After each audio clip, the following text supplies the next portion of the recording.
La conferencia siguiente estará a cargo del doctor Luis Fernando Caicedo y se titula Manejo de urgencia en las enfermedades inflamatorias intestinales. El doctor Caicedo es pediatra gastroenterólogo, especialista en nutrición y patología gastrointestinal. Es profesor de la Universidad Internacional de la Florida. Es director del programa de trasplante fecal del Hospital Nick Cloud Children's en Miami. Es pediatra del mismo hospital, director de posgrados de gastroenterología allí mismo, y su área de mayor profundización e investigación en los últimos años está referida a estudios de microbiota. Bienvenido, profesor Caicedo. Buenas tardes, gracias a todos por venir. Es un honor para mí estar aquí. Muchas gracias por la invitación. Mi nombre es Luis Caicedo. Y nada, vamos a empezar. Solo una información para todos ustedes. Mis abuelos son colombianos, así es que soy parte de ustedes también. ¡Vamos! Bueno, vamos ahí.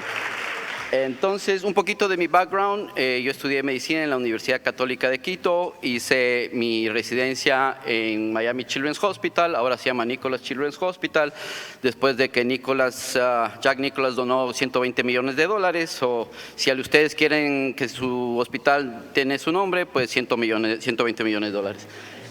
Y luego hice la gastroenterología en Johns Hopkins.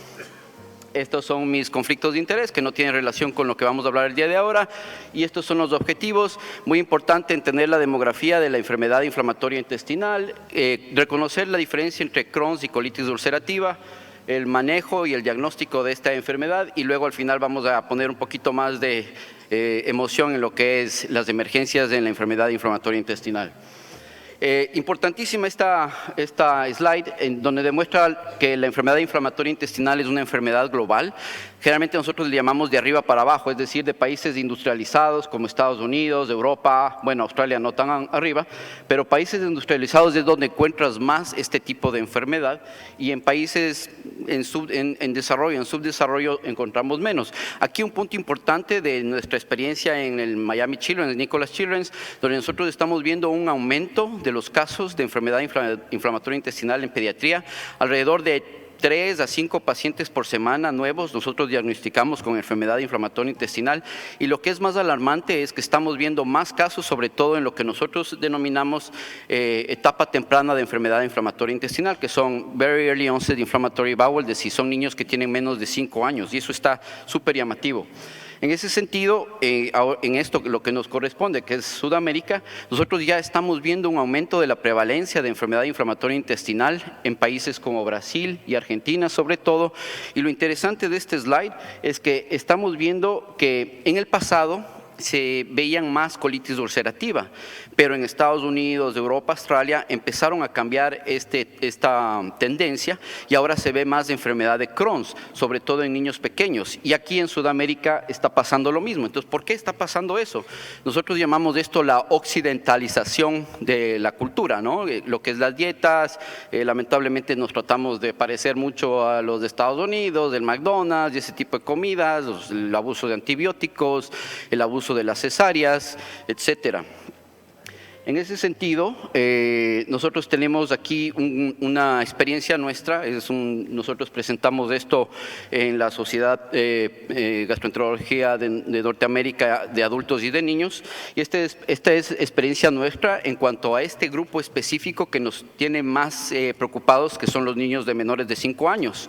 Y lo que encontramos en estos niños fue que hay una mayor incidencia de enfermedad de Crohn's. El 54% de los niños demostraron enfermedad en el intestino delgado, completamente diferente a lo que pasaba en los años anteriores. Y una incidencia de 24%, súper alarmante, porque la incidencia mundial de enfermedad inflamatoria en niños pequeños es del 2 al 12%. En Miami es del 24%. Algo está mal en Miami. Y lo interesante es que en el pasado nosotros conocemos que las poblaciones judías, sobre todo los Ashkenazi Jewish, tienen mayor riesgo de esta enfermedad. Pero en Miami, los Rodríguez, llegó el barco. Bueno, los Rodríguez, uy, creo que es aquí o no. ¿Quieren cambiar el micrófono? Bueno, en Miami, los Rodríguez, los Caicedo, los López están teniendo esta enfermedad. Y es un área donde vienen muchos migrantes de Sudamérica y del Caribe. ¿Qué es lo que está pasando en Miami? ¿Por qué cambian? ¿Por qué personas que no tienen ningún tipo de antecedente familiar que llegan a Miami están teniendo esta enfermedad? Que tal vez aquí en Colombia todavía no la estamos viendo, y por eso me parece importantísimo que empecemos a ver esto, porque yo lamentablemente pronostico que vamos a empezar a ver esto un montón aquí en Colombia y en Sudamérica. Entonces, ¿por qué está pasando esto? Y aquí está la respuesta para mí, que es ¿por qué te da enfermedad inflamatoria intestinal? ¿Cuál es la etiología? Entonces hay tres áreas importantes: la susceptibilidad genética, y genes que ya son muy conocidos, que están relacionados con este tipo de problema. Tienes una respuesta aumentada de la parte inmunológica, pero donde yo creo que está el key del asunto para que te dé enfermedad inflamatoria intestinal son los factores ambientales. Es ahí donde yo creo que tenemos que trabajar para prevenir el aumento de esta enfermedad en países como Sudamérica y en Miami. ¿A qué me refiero? Yo creo que el medio ambiente está cambiando la microbiota, la flora intestinal. Entonces, en eso voy a ahondar un poquito más acá. Por ejemplo, factores geográficos. En países, entre comillas, subdesarrollados, no me gusta esa palabra, me parece peyorativa, pero en países subdesarrollados como Bangladesh, Gambia, Malawi, Kenia, hay un número importante, hay cantidades importantes de Bifidobacterium. Bifidobacterium es una clase específica de tu flora intestinal. Para mí, tal vez la cepa más importante de la flora intestinal. Y esa es la que nosotros debemos tratar de que aumente. Yo le llamo el referee o el coach. El Bifidobacterium te mide o te regula entre buenos y malos. Pero en Finlandia y en Estados Unidos el Bifidobacterium es bajo. Es importante entender las fases de la microbiota intestinal en la vida del recién nacido. En el pasado se pensaba que en el útero el feto era totalmente estéril, pero porque no teníamos técnicas avanzadas para poder ver bien qué microbiota tiene el feto. Hoy por hoy podemos, gracias al 16 RNA ribosomal, es un tipo de examen, podemos entender que el feto también tiene una microbiota que es muy parecida a la flora oral de la mamá. Luego viene lo que es la colonización inicial. Importantísimo el tipo de parto, vaginal versus cesárea. Exacto, entonces deberíamos disminuir el aumento de cesáreas selectivas, aunque las mujeres tienen el control de lo que ellas quieren hacer. Yo soy un feminista a carpa cabal y ningún hombre puede elegir lo que las mujeres quieren hacer, pero sí debemos educar en tratar de promover lo que es el parto vaginal. Y luego viene el aumento de la diversidad. El aumento de la diversidad se da por el tipo de dieta que le estás dando, sobre todo al inicio del inicio de la vida, en lo que es el seno materno versus fórmula, y también el abuso. Yo utilizo esa palabra, yo sé que los antibióticos salvan la vida, pero muchas veces abusamos de los antibióticos. Entonces, en esa parte tenemos que trabajar.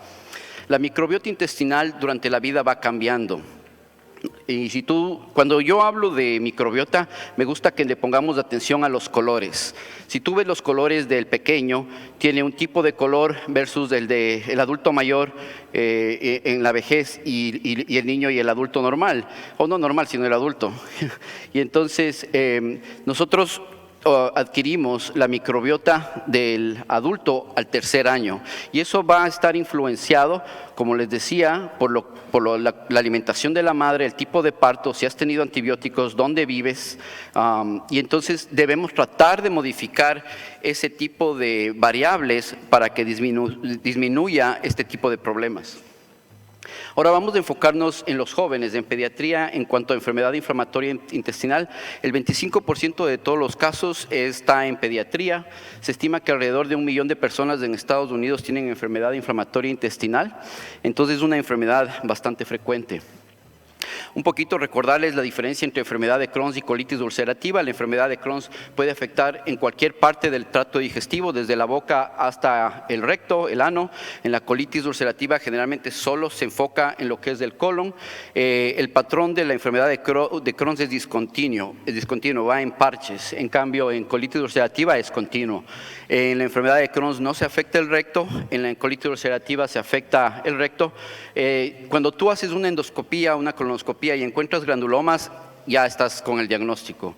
La inflamación en lo que es la enfermedad de Crohn es transmural, es decir, toda la pared del intestino se ve afectada. Por eso es que en Crohn tienes más estrecheces, fístulas, perforaciones. En cuanto a la colitis ulcerativa, entonces la inflamación es solo a nivel de la mucosa. Como les decía, en Crohn tienes más fístulas, estrecheces. Generalmente, dependiendo si eres adulto o niño, afecta más lo que es del ilio y es a nivel perianal. ¿Cuál es la diferencia entre niños y adultos en cuanto a la localización? En la enfermedad de Crohn se da más en lo que es el ilio terminal y en niños es ilio colónico. Y en la colitis ulcerativa afecta sobre todo el lado izquierdo en los adultos y en los niños afecta todo el colon, incluyendo el recto. Entonces yo a la enfermedad inflamatoria intestinal me gusta verle como un rompecabezas. Son diferentes piezas que tú tienes que tener. Tienes la parte clínica, diarrea, dolor abdominal. Tienes la parte de biomarcadores que decimos nosotros, glóbulos blancos, hemoglobina, albúmina, proteína C reactiva, calprotectina. Tienes la parte histopatológica cuando haces las biopsias y tienes la parte de imágenes. Nosotros generalmente utilizamos la enterografía por resonancia o TAC. Y esto te da el diagnóstico de enfermedad inflamatoria intestinal. Tienes diferentes fases, tienes la fase activa, que es cuando el paciente tiene, yo siempre le relaciono a la fase activa como un fuego, y el doctor tiene que ser un bombero que apaga el fuego. Entonces, tienes una fase activa con síntomas y exámenes que te van a enseñar inflamación, y esa fase activa, lo que nosotros tenemos que hacer como doctores es que te lleves a una fase de remisión. En esta fase pero para eso tienes que tener una intervención, tienes que tener un equipo multidisciplinario. En el Nicholas Children's nosotros tenemos un centro, el mejor centro de la Florida de enfermedad inflamatoria intestinal, donde compartimos el manejo con nutricionistas, con gastroenterólogos, con enfermeras y tenemos una comunicación directa con nuestros cirujanos. En esa intervención vas a hacer exámenes y vas a escoger cuál es el mejor tratamiento dependiendo de la fase y dependiendo del tipo de enfermedad inflamatoria intestinal. Y lo que tú quieres llegar es a una etapa de remisión, es decir, que el fuego se apague. Y para eso tú vas a saber que hay una remisión cuando los síntomas se van. Eso se llama una remisión clínica. Luego vas a llegar a una remisión bioquímica, es decir, ya la proteína C reactiva baja, los glóbulos blancos bajan, la hemoglobina se corrige. Y al final vas a tener, el punto final es una remisión histopatológica. A veces no se consigue, pero quiere decir que vas a repetir una colonoscopía y la mucosa está completamente sana. Los síntomas en general, me imagino que ustedes conocen, dolor abdominal, sangrado rectal, diarreas. La diferencia es que en la colitis ulcerativa hay más sangrado rectal. En el Crohn es más diarrea, pérdida de peso. Es importantísimo la curva de crecimiento. Un paciente que ya está perdiendo peso, no está ganando el peso, es una red flag. Siempre revisar en un paciente que sospecha de enfermedad inflamatoria intestinal el área rectal y buscar estos skin tag, que son pedacitos de piel que salen en el recto. Generalmente para mí, si crees en Dios, en el cosmos, de lo que tú creas, es como una señal divina de que algo está pasando y que le pongas ojo. Hay manifestaciones extraintestinales, las más frecuentes son a nivel de las articulaciones. Entre estas la más común es las artritis. También tienes en piel como eritema nodoso, pioderma gangrenoso, en ojos es muy común la uveitis, la epiescleritis es menos común. En la boca siempre buscar esas lesiones aftosas. Y hepatobiliar tienes lo que es la colangitis esclerosante primaria y se asocia también lo que es la hepatitis autoinmune.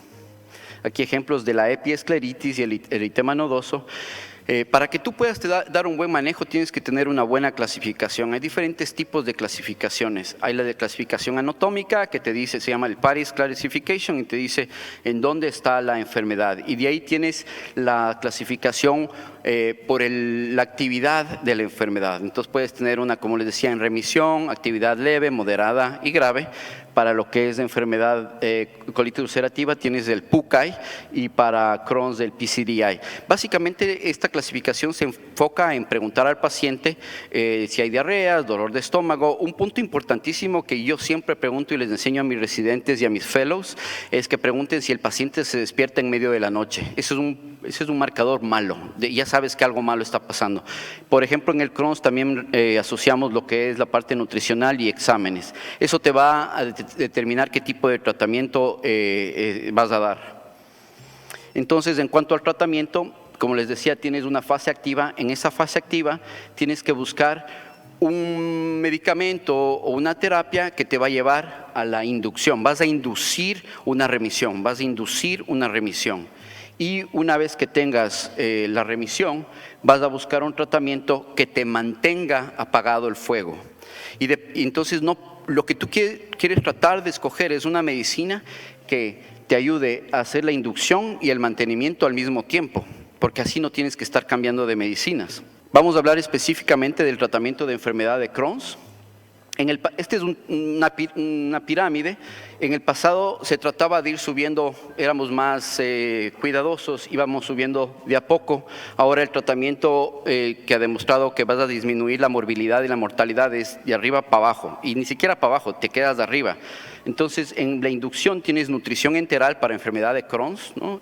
Puedes inducir remisión en base a dietas, eso es importantísimo, y siempre debes ofrecer eso a los pacientes. Y luego tienes corticosteroides, está en duda. Algo que quisiera que se lleven a la casa este día es que nosotros somos enemigos de los esteroides. En el pasado se daban esteroides para estos tipos de pacientes y entonces por eso los pacientes se hacían dependientes de esto con un montón de efectos adversos. Ahora, cuando estamos así en la sociedad de gastroenterólogos, tú estás dando esteroides, no, tú no vales. Entonces, esteroides no es bueno. Pero el tratamiento que más usamos son los biológicos, y entre esos el infliximab y el adalimumab. Esos son los que más utilizamos para la inducción. Y para el mantenimiento, es decir, mantenerle al paciente callado, que no haya fuego, utilizamos sobre todo los biológicos. Sí se utilizaba en el pasado lo que son inmunomoduladores, por ejemplo, la mercaptopurina, la satioprina, el metotrexate, pero hoy por hoy nosotros no usamos, en Israel se sigue utilizando, pero nosotros no utilizamos la mercaptopurina y la satioprina porque se ve una asociación con linfoma de células T del hígado y es mortal. Entonces, ¿por qué voy a utilizar algo que te puede matar? Sobre todo en niños adolescentes. Como les estoy diciendo, lo que más utilizamos hoy por hoy son los biológicos. Una cosa importante es que no hay los aminosalicilatos, no hay ningún lugar para aminosalicilatos en enfermedad de Crohn's. Eso es un error, no se deberían dar. Como nosotros utilizamos muchos biológicos, entonces tenemos que ver qué posibles complicaciones podrías tener. Son muy raras. Lo que generalmente nosotros vemos es un aumento de las enzimas hepáticas que no pasan de 45, 50, luego vuelven a bajar. Y lo que sí se ve comúnmente son las lesiones psoriáticas, al punto, sobre todo con infliximab. Entonces, son tan severas a veces esas lesiones que terminas cambiando de tratamiento o de biológico. Hacemos un monitoreo constante. Siempre que vienes a las infusiones de Remicade, nosotros te chequeamos tu sangre para ver si tienes disminución de los glóbulos blancos, los glóbulos rojos, plaquetas, enzimas hepáticas. Así es que el monitoreo es constante. Y antes de darte la medicina, siempre buscamos a ver si tienes hepatitis B, si tienes varicela, tuberculosis. En el pasado se pensaba que infliximab estaba relacionado con lo que es el linfoma de células T. Pero luego descubrimos que no era el infliximab, era cuando dabas en combinación con la 6-mercaptopurina o la satioprina. Entonces eso ya no es algo que nosotros estamos preocupados. Siempre cuando estés dando biológicos, tienes que buscar niveles. Nosotros somos súper activos en ese sentido. Hay dos formas de buscar niveles. Los niveles proactivos y preventivos, o proactivos y reactivos. Proactivos quiere decir que antes de la tercera dosis de, por ejemplo, infliximab, adalimumab o vedolizumab, nosotros te chequeamos a ver cómo está tu nivel y si tienes anticuerpos. Si los niveles no están donde nosotros queremos, te subimos la dosis o te disminuimos la frecuencia, el intervalo de la medicina. Si nosotros vemos que empiezas, porque hay personas que son, yo les llamo autoinmunes, yo les llamo a esas personas que generan anticuerpos. Si tú ves anticuerpos, tú puedes overcome o pasar estos anticuerpos dando dosis más alta o añadiendo metotrexate. Si tú no chequeas los niveles, cuando el paciente enseña algo es cuando ya está mal, empieza a tener desnutrición, empieza a tener síntomas. Entonces los niveles tienes que chequear antes de que pase el problema. Entonces eso es preventivo. Y reactivo es que ya viene un paciente que estaba bien y de repente empieza a sangrar otra vez, empieza falta de peso, dolor abdominal, le chequeas niveles, los niveles están bajos y tiene anticuerpo. Pero a veces eso es muy tarde, así es que tienes que ser preventivo en ese sentido. Y en el tratamiento de colitis ulcerativa, la inducción se da por biológicos. Aquí sí puedes utilizar en los casos leves y moderados los aminosalicilatos, que son pastillas, así es que son como más tolerables. Y aquí sí funcionan los esteroides. En el mantenimiento, biológicos, aminosilatos y monomoduladores. Lo interesante aquí, cuando la enfermedad se enfoca sobre todo en el colon, tenemos una medicina muy buena que es el vedolizumab. Lo interesante del vedolizumab es que es una infusión igual que el infliximab, pero lamentablemente es una medicina que para poder actuar necesita 12 semanas. Entonces, en ese periodo tú necesitas una medicina que baje la inflamación durante 12 semanas y nosotros utilizamos tacrolimus. Lo bueno del vedolizumab es que es una medicina que va enfocada directamente al intestino, al colon. El infliximab te va por todo el cuerpo, entonces te da una inmunosupresión. Hay muchísimos estudios en cuanto a la marihuana, que baja la inflamación, que te sientes súper cool, que no me duele nada, que como súper rico, peace and love, ¿no? Pero lamentablemente nuestra amiga la marihuana, para lo que es de enfermedad inflamatoria intestinal, no.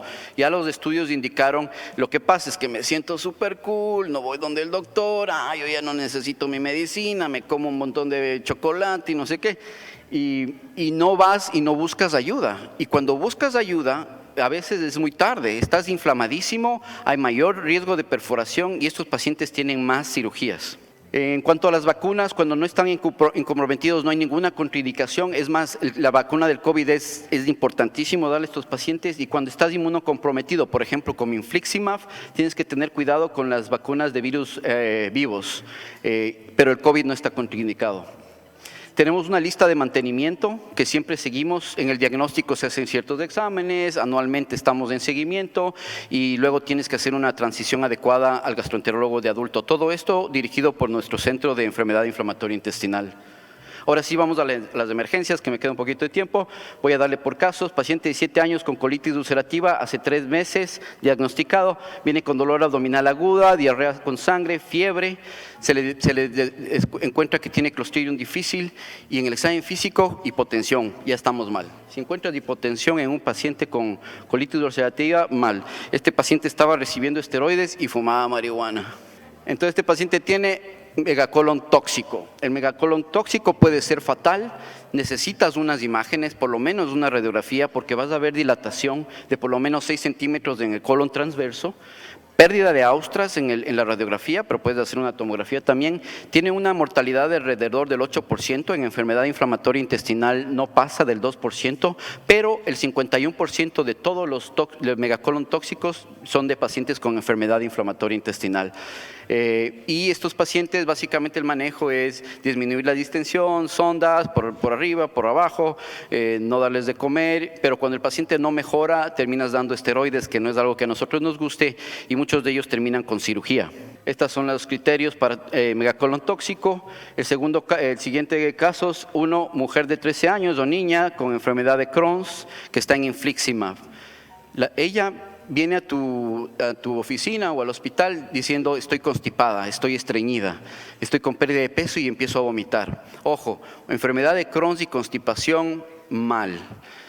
Chévere, porque normalmente cuando tienes Crohn's tienes diarrea y tú dirías, buenísimo, ¿no? El paciente lo logré. No, mucho cuidado. Enfermedad de Crohn y constipación es estrechez o estenosis intestinal hasta que pruebes lo contrario. Entonces, este paciente, pensar en estenosis intestinal. Y en el siguiente, ya les enseñé, en el siguiente caso, niño de 9 años con colitis de Crohn's en infliximab, diarrea con sangre por 6 meses. Crean o no, así llegan los pacientes a nuestras oficinas y ya llega con malnutrición. Está en infliximab, pero no está respondiendo, entonces es una colitis refractaria. Este tipo de pacientes de enfermedad de Crohn son candidatos a cirugías. ¿Cuándo hacemos cirugías en enfermedad de Crohn? Fracaso al tratamiento médico, obstrucciones recurrentes de estenosis, perforación, fístulas, hemorragias, retardo de crecimiento, carcinomas. Lo que nosotros hacemos generalmente, porque no es tan bueno hacer cirugías en enfermedad de Crohn. Generalmente te va a volver a nacer, hay un 85% de riesgo que te vuelva a salir Crohn donde hiciste la cirugía. Entonces, lo que nosotros tratamos es, en las estrecheces, obviamente solo sacas las estrecheces, pero cuando un paciente no está respondiendo y sobre todo la enfermedad es a nivel de colon, haces ileostomías de diversión, es decir, le haces una ostomía en el hilio terminal y dejas que ese colon se enfríe y vuelves después 2 o 3 meses a analizar y a ver, los pacientes a veces me dicen, doctor, no me vuelva a conectar, déjeme así, nunca he estado tan bien en mi vida y con una bolsita allá afuera, ¿no? Es un poco triste. Siguiente caso, joven de 15 años con colitis ulcerativa en vedolizumab y tiene diarrea con sangre de 10 a más por día, fiebre, hipotensión, ya sabemos que está mal, ¿no? Hipotensión igual pésimo, malnutrición, no responde a esteroides, paciente con colitis fulminante. ¿Cuál fue el dato aquí clave? No respondió a los esteroides. Gravísimo, tienes un paciente que está con un biológico, está sangrando un montón, le das esteroides, normalmente no tienes que pasar de 40 miligramos por día. Y el paciente no mejora, llama al cirujano. Ese paciente no va a mejorar y tienes que hacer una colectomía. Y mientras, ahí viene el arte, ¿no? Porque la mamá no quiere, el papá no quiere, el paciente no quiere, el doctor no quiere. Tú te demoras y esa cirugía va a ser un fracaso. Tienes que hacerlo rápido.